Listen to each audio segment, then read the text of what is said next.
Ma'am, ito po ma'am yung full setup ng ating sewing machine. So ito po yung ating transformer, isasaksak natin sa regular outlet natin.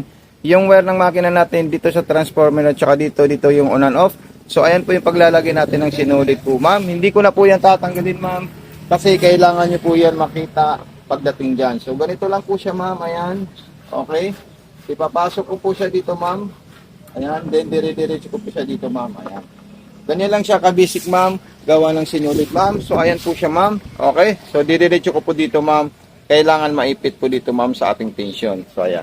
Panoorin nyo po ma'am sa ating full video tutorial itong sewing machine natin ma'am. Dahil makakatulong po ito sa inyo to ma'am.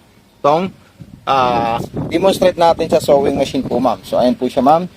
Ayan, ganito po. Then pataas naman po siya. Ayun, naipit po dito yung sinulid natin. Then didiretso po natin dito hanggang dito. Then ipapasok po natin sa butas ng karayom po ma'am. Okay? Para makita nyo po, ang pasok po ng karayom natin ma'am, ganito lang po siya. Ayun po yung karayom natin ma'am. Then ipapasok natin, papalabas po siya ma'am. Okay po ma'am?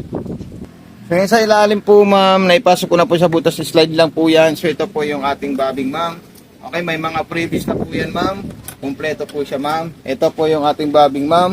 Okay? Then ilalagay po natin yan. Then makikita may indicator po doon. So yun po yung susundan mo. Sabit niyo po doon sa gilid na maliit na biyak. So ayan po siya ma'am. Ayan. Ganyan lang po siya ma'am. Huwag niyo po kalimutan. May sabit po dito. Then iikutin natin ito para makain natin yung sinulid niya sa ilalim. Ma-pick up niya.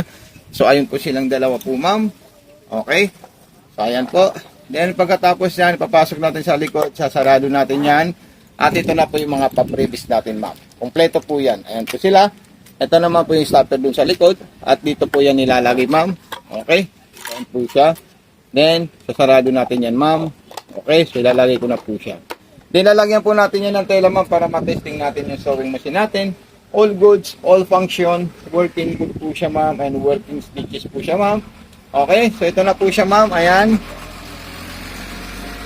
Ito, ayan po yung ano natin. Dito po natin makikita yung mga option at lalabas po siya dun. Katulad ng zigzag. So, ayan po siya ma'am.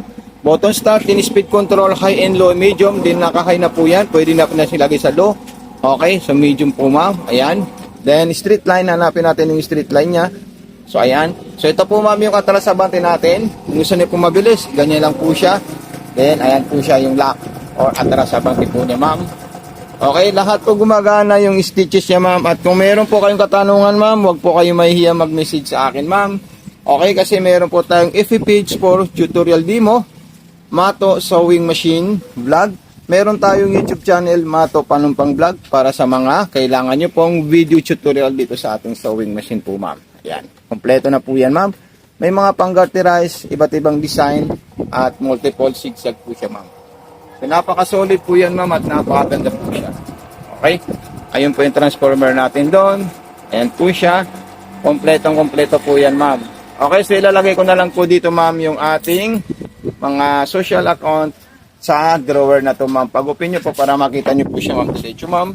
Okay. So ito po siya ma'am yung social account natin na ginawa ko. Para dito na po kayo makapag-message kung may concern po kayo ma'am. Ayan. Okay. So ilalagay ko po siya dito ma'am. Ayan. Okay. So ito po siya ma'am. Ilalagay ko lang po siya dito. Para pag-open nyo po makita nyo po ng todo yung mga social account natin. YouTube, Facebook page at saka TikTok. Maraming salamat po sa iyo ma'am. God bless and more power po ma'am.